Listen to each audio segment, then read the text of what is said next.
and de-hoopla of the nation's marquee New Year's Eve event. It did so as an uneasy nation tried to muster optimism that the worst days of the pandemic are now behind it, even as public health officials cautioned Friday against unbridled celebrations amid surging COVID-19 infections from the Omicron variant. Last year's ball drop was closed to the public because of the pandemic. As the ball dropped and euphoria filled the streets, Maya Sharm, a dog trainer visiting from New Jersey, felt 2021 slide away. "It's symbolic of getting back to normal," she said, just minutes after the stroke of midnight. "Hopefully it's different this year," said her companion, Brandon Allen. "We already have that sense of stability. We know what's going on. There's a new strain going around now, but it's like we've kind of been through it for 2 years at this point." Though the crowds were smaller, the throngs nevertheless stretched for blocks to soak in the celebration, with many traveling from afar to take part. Confetti lit up by electronic billboards swirled in a light wind on a mild winter night in New York City. Mary Gonzalez stood a few feet behind a crowd, wanting to keep her distance from anyone unwittingly carrying the virus. "I'm happy that 2021 is over because it caused a lot of problems for everybody," said Gonzalez, who was visiting from Mexico City and wanted to take in an American tradition.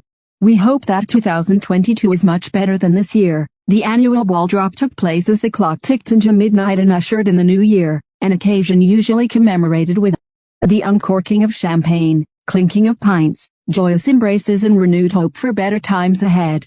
Times Square is often referred to as the crossroads of the world, and city officials insisted on holding the marquee New Year's Eve event to demonstrate the city's resiliency even amid a resurgence of the coronavirus. But 2022 begins just as the year prior began, with the pandemic clouding an already uncertain future. Doubts swirled about whether the city would have to cancel this year's bash, as the city posted record numbers of COVID-19 cases in the days leading to it, even as some cities like Atlanta had decided to cancel their own celebrations.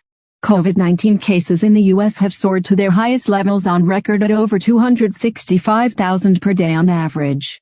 New York City reported a record number of new, confirmed cases, nearly 44,000, on Wednesday and a similar number Thursday, according to New York State figures. Officials required those attending the spectacle would have to wear masks and show proof of vaccination. Organizers had initially hoped that more than 50,000 revelers would be able to join in, but plans were dramatically scaled back because of widespread infections.